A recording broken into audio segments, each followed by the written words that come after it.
All right, Tom, imagine this. You get a phone call in the middle of the night. The caller claims they've kidnapped your loved one and plans to harm them. It is a terrifying scam, and now the scammers are targeting people in Metro Atlanta. Now, Fox 5's Will Nunley spoke to a Henry County teacher who says her mom and brother got those calls, and now she's speaking out to warn others not to fall for it.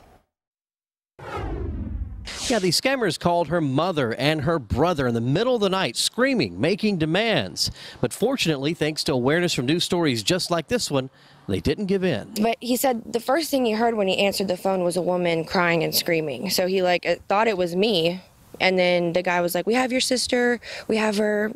Elementary school teacher Chelsea Monroe describes the heated, confrontational phone call her brother received at 3:45 Wednesday morning. Said it was a really aggressive phone call, like there was a lot of cussing and yelling and stuff, and it lasted, I think, like 6 minutes. The scammer had also tried to call Chelsea's mom just moments before.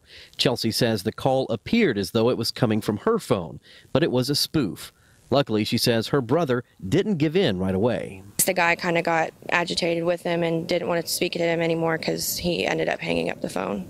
Because my brother asked to talk to me, and he was like, "No, you can't talk to her." And he's like, "Well, I'm not giving you any money unless I talk to her," and then he hung up. So. Her next step was to report the call to the authorities. After some online research, she reached out to the Federal Trade Commission and then Henry County Police. They knew our addresses. They knew where my brother lived. He said, "Your sister told me that you live in Pooler," which is Savannah. And yeah, obviously they knew who my parents were too, because they tried to call my mom, and none of our phone numbers are similar or the same. So they'd have to, I don't know how you find that, but. She says the information the scammer claimed to know was public record, but presented in the form of a terrifying scam. Now this teacher wants to help teach others to be aware. Try to tell as many people as you can, because I think a lot of people could probably be scammed by it, especially if my mom had answered. I don't even want to imagine, because my mom and dad might have fallen for it.